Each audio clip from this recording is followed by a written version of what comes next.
Three Eagles rookies have their futures hanging in the balance, my friend, and while everyone is focused on the A.J. Brown drama and the ongoing negotiations with the Patriots, an analysis published today by SI pointed out the three players from the 2026 draft class who face the greatest risk of not surviving the training camp cuts.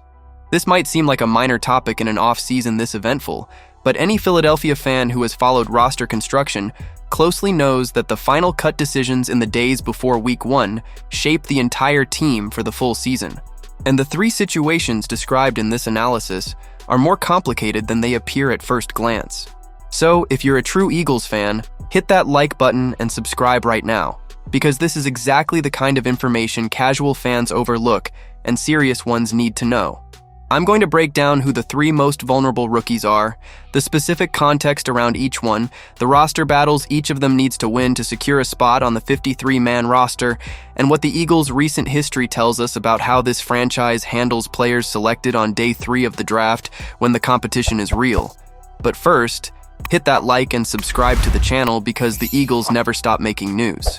The Eagles made 8 draft picks in 2026, 7 of which are already signed and ready for training camp. The large majority of them are going to make the roster, especially the players selected on day 1 and day 2. Makai Lemon is projected as the team's second wide receiver, Eli Stowers as the second tight end, Markel Bell as the long-term replacement for Lane Johnson at right tackle. Those are players with relatively clear paths to the starting roster. But what about the day 3 picks? What about the 5 players selected in the later rounds? Do those players have a guaranteed future with this organization? The honest answer is no, and the Eagles' recent history confirms it.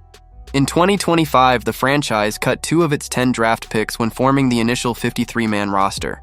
In 2024, it cut 1 of its 9 selected players. The practice squad exists as a safety net, but those players are exposed to waivers first, which means any team in the NFL can claim them. For the 3 rookies I am about to walk you through, the fight to secure a roster spot begins at OTAs, intensifies at minicamp, and reaches its peak during the preseason games. The first name is Keyshawn James-Newby, the Eagles' 8th and final draft selection in 2026, chosen with the 252nd overall pick in the 7th round. Being selected at the very end of the 7th round is already an enormous disadvantage when it comes to making any NFL roster. But in the specific context of the 2026 Eagles, the situation is even more complicated. Philadelphia has one of the deepest and most complete pass rusher groups in the entire league. Jonathan Greenard is an absolute roster lock. Nolan Smith, who took a significant developmental leap over the last few seasons, is also guaranteed a spot. Jalyx Hunt and Arnold Ebiketie round out the top 4 at the position, all of them practically untouchable. If the Eagles decide to keep 5 pass rushers, the competition for that 5th spot is where James-Newby would need to insert himself. But the problem is that Tyron-Shoyinka is ahead of him in that particular line right now. And there is also the situation involving Joshua Weru, the player who came over through the International Pathway program and carries a guaranteed salary high enough that the Eagles will likely try to protect him, regardless of whether they keep 5 or 6 pass rushers on the roster. In practical terms, that means James-Newby would need to have an absolutely impossible-to-ignore training camp just to enter the conversation. That is not a comfortable position for a 7th-round pick in his first year. The second name is Micah Morris, the Eagles' 6th-round selection with the 207th overall pick coming out of Georgia.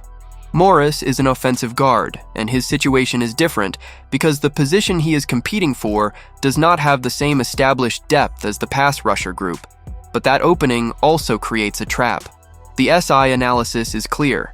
If Morris has a bad training camp, the Eagles have real alternatives at the position that make the cut decision much easier than it might appear on the surface. Drew Kendall was selected to provide interior depth at center and guard. But Holland Pierce and Willie Lampkin are the names that complicate Morris's equation. Neither of the two has regular season NFL snaps on their resume, but the Eagles spent an entire year developing both players and kept them around throughout the entire 2025 season. Lampkin was even claimed off waivers at one point during that season, which is a clear signal that the organization sees something of genuine value in him that goes beyond what appears in the public statistics. When a team uses a waiver claim on a player, they are saying that player has real value inside the system. In that scenario, Pierce and Lampkin have just as strong a chance of securing a roster spot as Morris does, and there is still the variable that could eliminate Morris before the preseason games even begin. If the Eagles sign a veteran guard from the free agent market before training camp opens, the roster math gets significantly harder for a 6th-round developmental pick.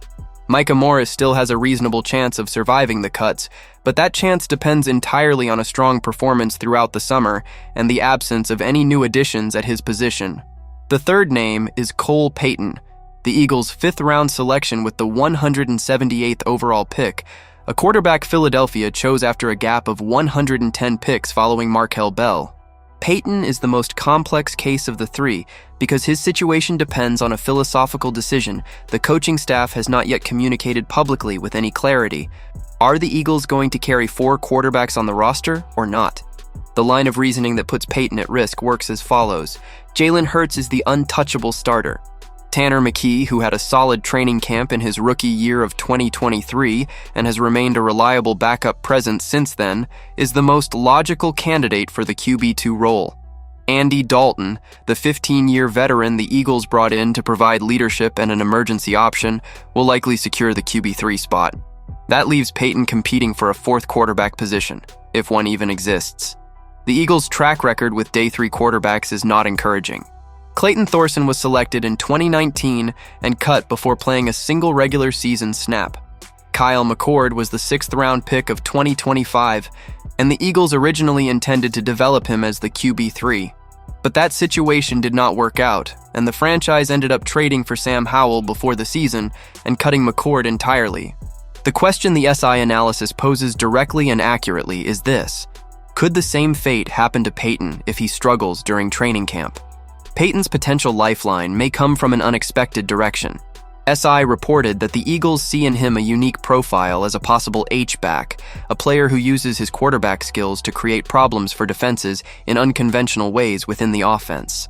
If Nick Sirianni's coaching staff becomes convinced that Payton can function as a joker piece in the attack, his versatility could earn him a roster spot that a pure 4th quarterback could never justify.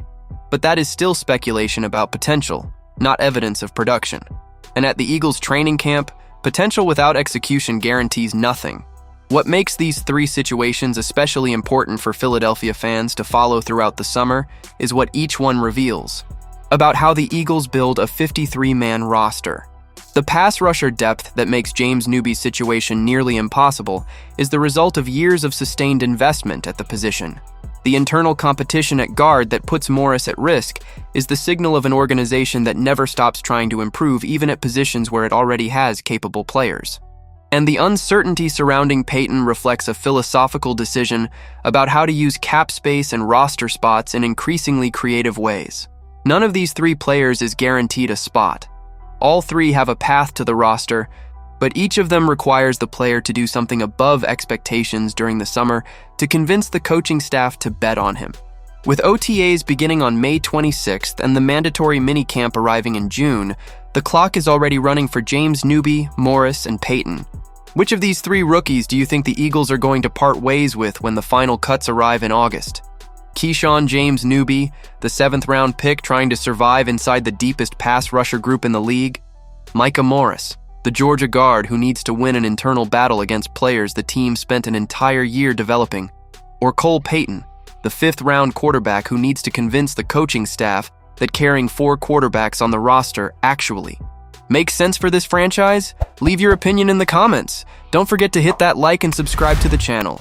I'll be back later with the latest Eagles news.